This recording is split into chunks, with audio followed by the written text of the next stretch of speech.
আমি যতবার বিপদে পড়েছি, আমল করেছি, আল্লাহ এর ফলাফল আমাকে হাতে হাতে দিয়েছেন।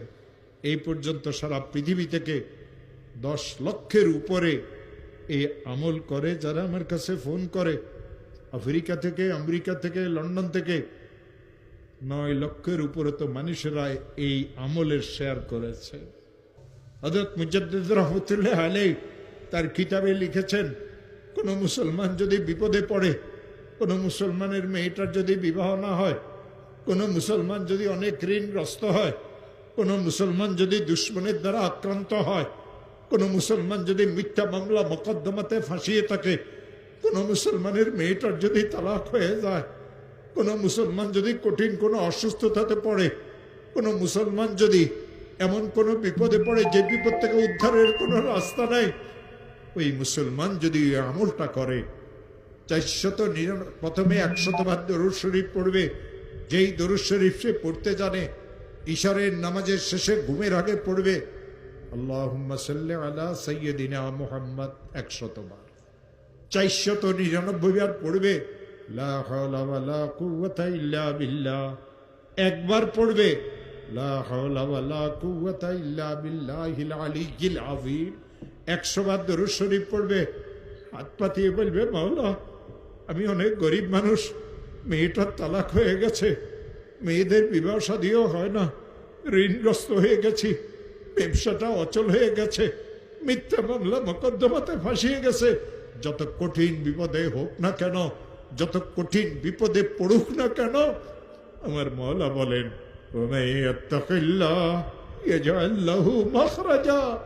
আমি তার জন্য উদ্ধারের রাস্তা করে দেব।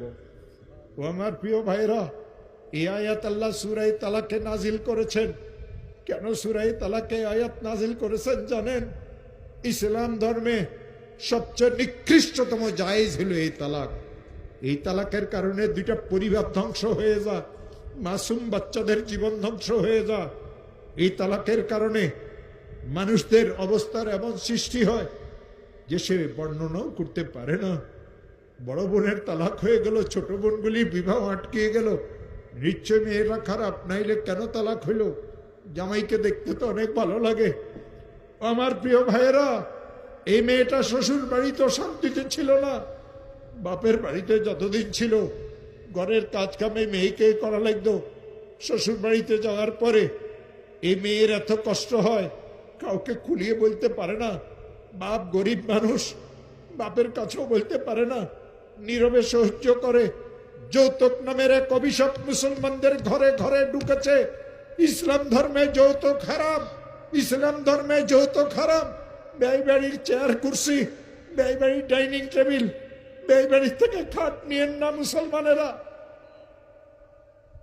শুকুরের গোস্ত, শুকুরের গোস্ত, শুকুরের গোস্ত।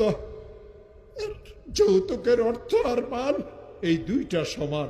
ওই মুসলমান যৌতুক দিতে পারে, ওই মুসলমান যৌতুক নিতে পারে যে মুসলমান দাবি করার পরেও শুকুরের গোস্তকে চাবাই চাবাই খাইতে পারে।